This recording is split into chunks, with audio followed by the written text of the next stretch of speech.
Assalamualaikum warahmatullahi taala wabarakatuh. Perkenalkan, nama saya Ikhwan Wafa. Di video kali ini saya akan menjelaskan tentang Islamisasi di Banyumas. Adapun tugas ini saya buat untuk memenuhi tugas UAS, yakni ujian akhir semester 3 pada mata kuliah Sejarah Kebudayaan Islam dan Lokal. Ya, langsung saja. Pada pembahasan yang pertama, yakni tentang potret masyarakat Jawa Tengah pada bagian barat atau Banyumasan pra-Islam atau sebelum datangnya Islam.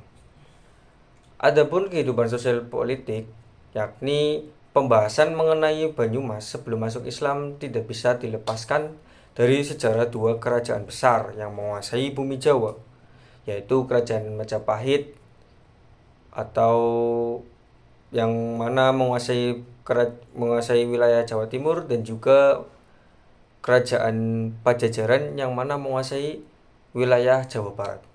Alur Majapahit yang kemudian membentuk Banyumas bisa ditelusuri pada sejarah Kadipaten Wirasaba I, yakni pada abad ke-15. Sementara itu, jalur Kerajaan Pajajaran dapat ditemukan pada sejarah berdirinya Kadipaten Pasir Luhur, yakni pada abad 14 sampai dengan abad ke-15. Setelah dua kerajaan besar tersebut, kerajaan-kerajaan di Jawa Tengah bagian timur, yakni Demak, Kerajaan Pajang, dan juga Kerajaan Mataram, mengambil alih wilayah Banyumas dan membangun Kadipaten Wirasaba II dan Kadipaten Banyumas, yakni pada abad ke-16 sampai dengan abad ke-19. Dengan demikian bisa disimpulkan bahwasanya Banyumas sebenarnya hanyalah merupakan kota kabupaten yang merupakan bagian dari baik Kerajaan Majapahit, Pajajaran maupun kerajaan-kerajaan di Jawa Tengah bagian timur. Langsung saja kita ke pembahasan inti, yakni tentang Islamisasi di wilayah Jateng bagian barat. Yakni yang pertama ada peran dari Wali Songo atau wali yang kita kenal ya dalam bahasa Indonesia dengan Wali 9 atau 9 wali. Sebenarnya jumlahnya bukan hanya 9, teman-teman. Jika ada seorang Wali Songo meninggal dunia atau kembali ke negeri seberang, maka akan digantikan dengan anggota baru. Songo atau 9 adalah angka yang keramat, angka yang dianggap paling tinggi. Dewan dakwah tersebut sengaja dinamakan Wali Songo untuk menarik simpati rakyat yang pada waktu itu masih belum mengerti apa sebenarnya agama Islam itu.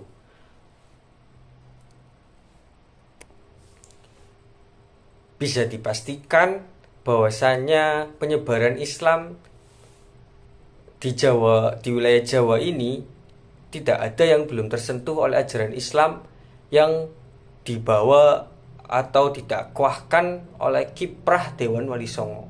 Hal ini bisa dilihat dari berbentangan wilayah dakwah yang mereka bawa dari ujung Pulau Jawa bagian timur hingga ujung Pulau Jawa bagian barat. Belum lagi ditambah dengan adanya seorang wali yang sering berpindah domisili dalam melakukan dakwah. Ini jelas semakin memperkuat bahwasanya wilayah dakwah mereka semakin memperluas tugas dakwah mereka juga. Yang kedua ada peran wali dan juga ulama lokal.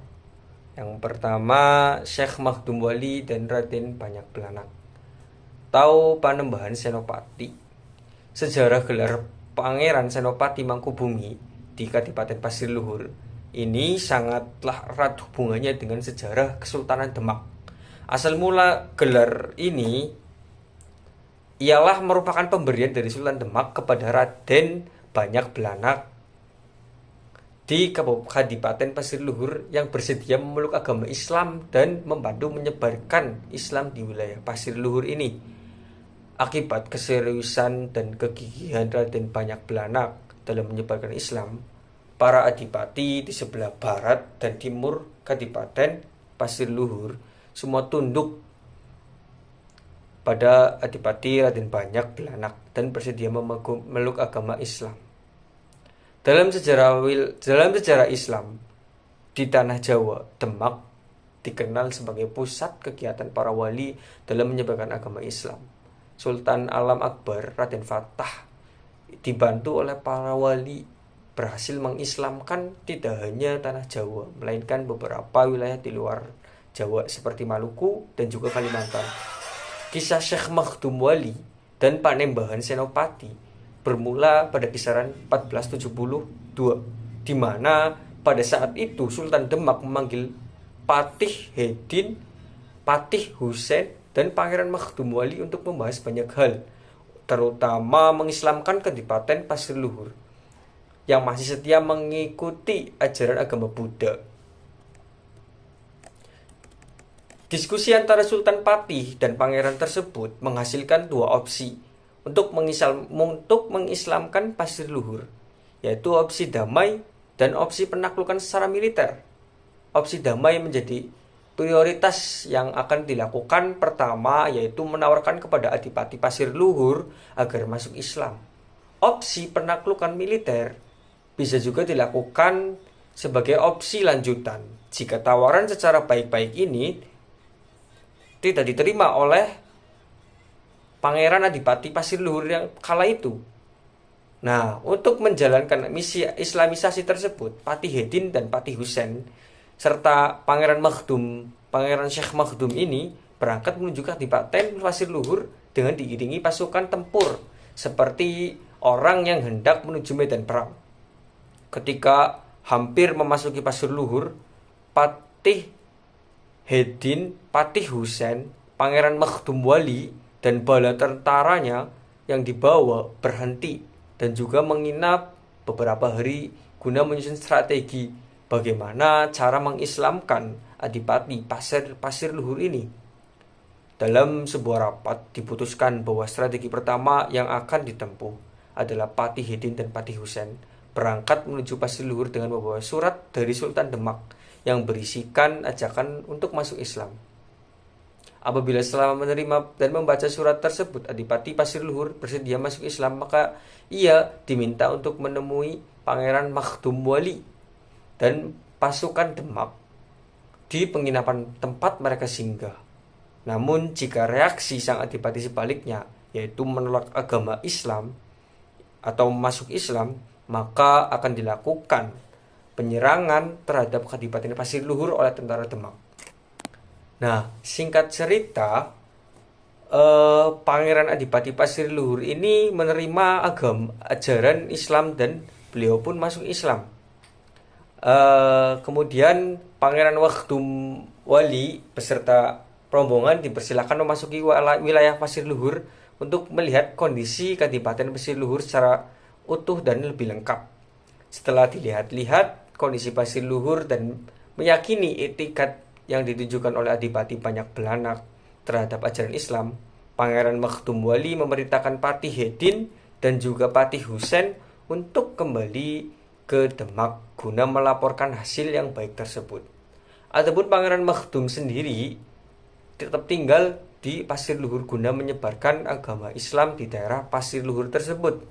Dan setelah beberapa lama menyebarkan agama Islam di Pasir Luhur, akhirnya Sultan Demak kembali mengirim utusan ke Pasir Luhur agar Pangeran Makhdum Wali ini dan Adipati Banyak Belanak memperluas wilayah dakwanya keluar Pasir Luhur.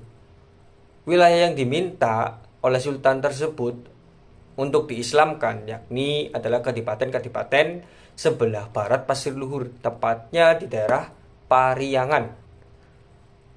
Kolaborasi Pangeran Makhdum Wali dan Adipati Banyak Belanak ini berhasil dengan gemilang dalam menjalankan misi dakwahnya. Ini terbukti dari banyaknya adipati wilayah Pariangan yang masuk Islam. Antara lain yakni satu Adipati Kaluntung Bentar, yang kedua ada Adipati Endralaya, dan yang ketiga Adipati Batuloyo, dan yang keempat Adipati Timbangaten, dan yang kelima Adipati Ukur, dan yang terakhir ada Adipati Cibalunggung. Nah, tokoh yang kedua yang berperan besar dalam penyebaran Islamisasi di di wilayah Banyumas ini, yakni ada Syekh Abdul Somad Jombor Cipete Cilongok Banyumas. Tokoh lokal penyebar Islam lainnya adalah Syekh Abdul Somad ini. Beliau adalah ulama yang berasal dari Jawa Barat yang diperkirakan lahir pada abad ke-16. Perkiraan tahun kelahiran Syekh Abdul Somad yang berasal dari adanya bekas prasasti kayu yang memuat tulisan berbunyi gebyog atau cungkup makam. Iki dibangun ing tahun 1817 Masehi. Seperti itu bunyinya. Proses pembangunan makam bersama cungkupnya itu sendiri dilakukan oleh Kiai Muhammad Nur Zaman yang merupakan keturunan ketujuh dari Syekh Abdul Somad. Dengan demikian, tahun kelahiran Syekh Abdul Somad diperkirakan sekitar abad ke-16 berasal dari proses hitung mundur tahun hidup Kiai Nur Zaman, yakni pada tahun 1817 sampai 7 generasi di atasnya. Petunjuk lain yaitu adanya hubungan antara Syekh Abdul Somad dengan Adipati Joko Kaiman. Dengan demikian, masa hidup Syekh Abdul Somad diperkirakan tidak jauh berbeda dengan Joko Kaiman. Sebagaimana lazimnya para penyebar Islam, Syekh Abdul Somad juga merasa perlu untuk mendirikan padepokan atau pesantren sebagai basis dakwahnya. Bersama para santri dan warga sekitar, niat mendirikan padepokan itu pun berhasil direalisasikan. Dari padepokan inilah Syekh Abdul Somad memulai ajaran dakwahnya dengan jumlah santri yang setiap harinya terus bertambah. Nah, proses dakwah Syekh Abdul Somad ini di Jombor pada awalnya tidaklah mudah. Sebelum kedatangan beliau di Jombor, sudah lebih dahulu ada orang yang dituakan atau kami tua. Meski bukan ahli agama, namun orang ini cukup disegani dan memiliki pengaruh yang kuat di masyarakat Jombor ini. Kedatangan Syekh Abdul Somad secara tidak langsung dianggap mengganggu dan bisa menurunkan pengaruh tokoh kami tua tersebut. Berbekal ilmu-ilmu yang dimiliki, tokoh kami tua tersebut beberapa kali mencoba mengganggu dakwah Syekh Abdul Somad dengan harapan dakwahnya gagal dan Syekh Abdul Somad meninggalkan Jombor. Upaya kami tua ini atau sesepuh desa yang tidak ahli agama ini ternyata tidak pernah berhasil. Bahkan semakin lama pengaruh Syekh Abdul Somad malah semakin kuat dan mampu mengalahkan pengaruh kami tua dan menyingkirkannya dari masyarakat. Nah, adapun tokoh yang ketiga yakni ada Pangeran Jambu Karang dan juga Syekh Atas Angin. Adapun yang keempat ada Syekh Abdul Kafi Awal. Tokoh yang kelima ada Syekh Mubin Bulus Pesantren. Dari kelima tokoh tersebut, bahwasanya tidaklah mudah kita menyebarkan agama Islam. Tentunya akan mengalami banyak sekali rintangan. Tapi beliau semua membuktikan bahwasanya jika kita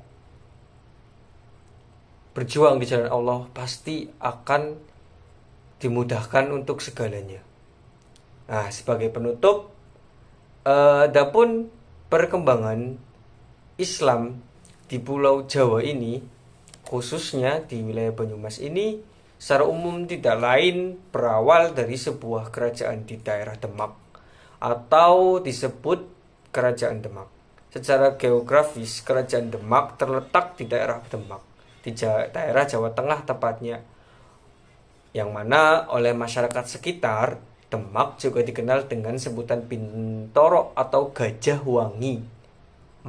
Gelagah Wangi. Kerajaan Demak merupakan bawahan dari Kerajaan Majapahit. Jika dibandingkan dengan umur, Kerajaan Demak jauh lebih muda daripada Kerajaan Majapahit. Masa kejayaan Demak terjadi pada masa Raden Patah, di mana pada masa kepemimpinannya Kerajaan Demak berkembang dengan cepat karena pengaruh dari Wali Songo. Kerajaan Demak kembali mencapai masa kejayaannya pada masa kepemimpinan Pangeran Trenggono. Ya, mungkin itu sejarah singkatnya Islamisasi di Banyumas. Saya Ikhwan Wafa pamit undur diri. Saya mengucapkan banyak sekali permintaan maaf dari saya pribadi atas segala kesalahan pengucapan dan juga artikulasi baik dari bahasa Jawa maupun bahasa bahasa lain yang saya translatekan. Kurang lebihnya mohon maaf. Billahi taufiq wal hidayah. Illa liqa. Thumma assalamualaikum warahmatullahi taala wabarakatuh.